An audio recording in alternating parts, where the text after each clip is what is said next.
Assalamualaikum warahmatullahi wabarakatuh. Perkenalkan, nama saya Bagas Satya Kusuma dari semester 3A. Di sini saya akan mereview jurnal hukum pidana lanjutan yang ke-6 dengan dosen pengampu Profesor Dr. Haji Heni Nurhayeni, SHMH, dan asisten dosen Dr. M. Rendi Aridahyandi, SHMH. Dengan judul Diskursus antara kedudukan delik pencucian uang sebagai independent crime dengan sebagai follow up crime pasca putusan MK nomor 9 PUU 8/2015. Sebagai tindak pidana lanjutan, kedudukan tindak pidana pencucian uang dilihat berdasarkan terjadinya tindak pidana tersebut secara faktual.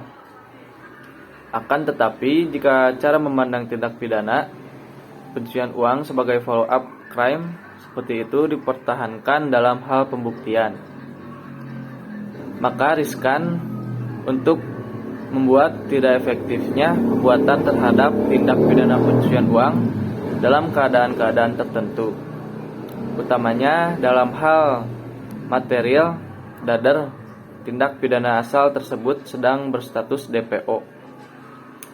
Oleh sebab itu, dimunculkanlah sebuah ide yang pada pokoknya menghendaki agar dalam keadaan demikian masih dimungkinkan untuk dibuktikan tindak pidana pencucian uang. Konsep itu disebut dengan istilah independent crime, yang melihat kedudukan TPPU dari perspektif unsur esensial dari delik pencucian uang dan dari perspektif pembuktian tindak pidana pencucian uang itu sendiri. Dan hal tersebut juga tidak menyalahi apa yang tertuang dalam putusan Mahkamah Konstitusi nomor 9 PUU 8/2015. Sebagaimana dalam ratio decidendi putusan tersebut, Mahkamah pernah menyatakan bahwa frasa tidak wajib dibuktikan terlebih dahulu. Bukan berarti tidak perlu dibuktikan sama sekali tindak pidana asalnya. Namun, TPPU tidak perlu menunggu sampai perkara tindak pidana asalnya diputus atau telah memperoleh kekuatan hukum tetap. Berdasarkan pembahasan di atas, dapat disimpulkan hal-hal sebagai berikut.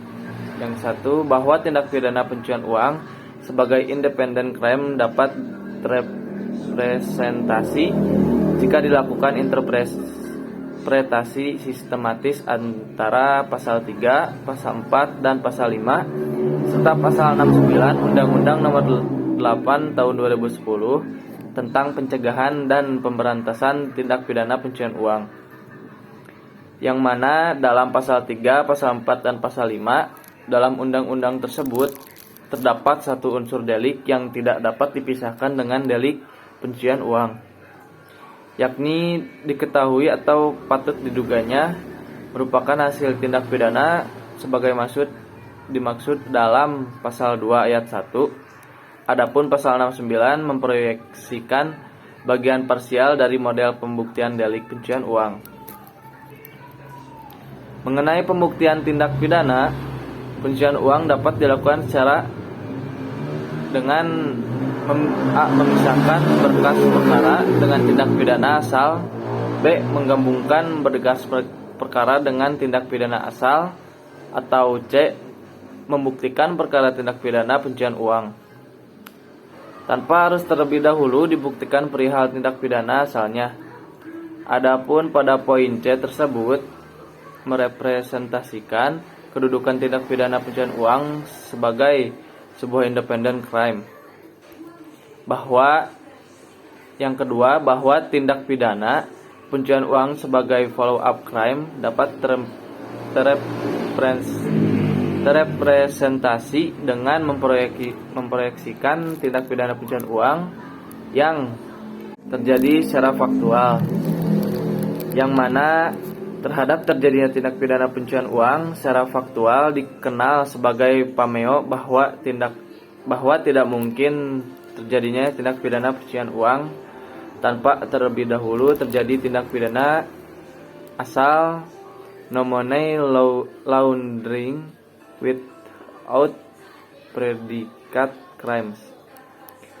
Karena tindak pidana pencucian uang merupakan upaya untuk membuat tersembunyikan dan tersamarkan harta kekayaan hasil kejahatan, proceeds of crime.